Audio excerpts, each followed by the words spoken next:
Last night, Donald Trump Jr. did an interview with Sean Hannity on Fox News, and front to back, it was a pathetic, disastrous, embarrassing interview, but also very, very confusing, because not only was Donald Trump Jr. seemingly on his substances, for lack of a better term, but it got so embarrassing for him, Fox News cut the interview short to spare him looking like an even bigger fool.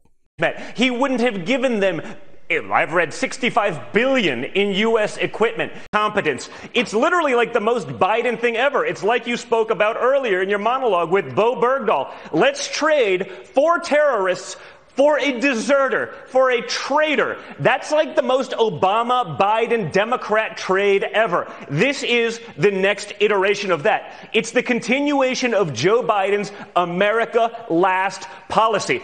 All right, Donald Trump Jr., thank you. Appreciate you being with us tonight while the Biden administration... So listen to that. You can clearly hear right there, not only is he making weird facial expressions and noises, kind of going like, sort of like a zombie almost, but the reality is he just kept yelling and screaming about nothing of real consequence until Sean Hannity cut him off, basically saying, okay, that's enough. Thanks, Don Jr., thanks for stopping by.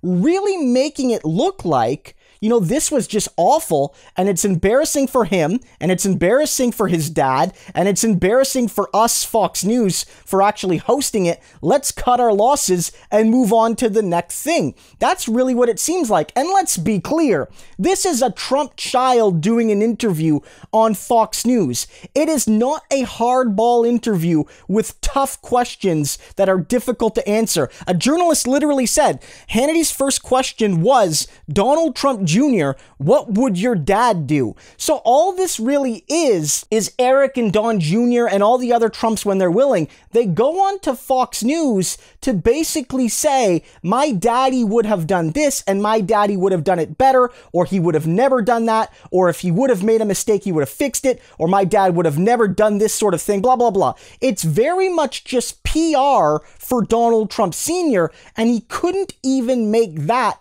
not look crazy. Like, this is so sad to see in a way. You don't have to feel bad for Trump Jr., but you have to ask yourself, like, what does it take to fall this far low? Where is rock bottom for Trump Jr. and the other Trump kids and the Trump family, that you go on TV to beg for your dad's attention and to brag about him, and you can't even look good doing that? And how far low do you have to go that Fox News, eager to give Trump and the Trump family all the spotlight, has to cut you off because what you're saying embarrasses them and has no value? If you're looking for examples of the Trump failure, this is a good one, because even when the deck is stacked in their favor, even when you give them a royal flush, they still find a way to blow the hand. If he can't do this with Sean Hannity, when can he do it? And what's really crazy, and I say this all the time,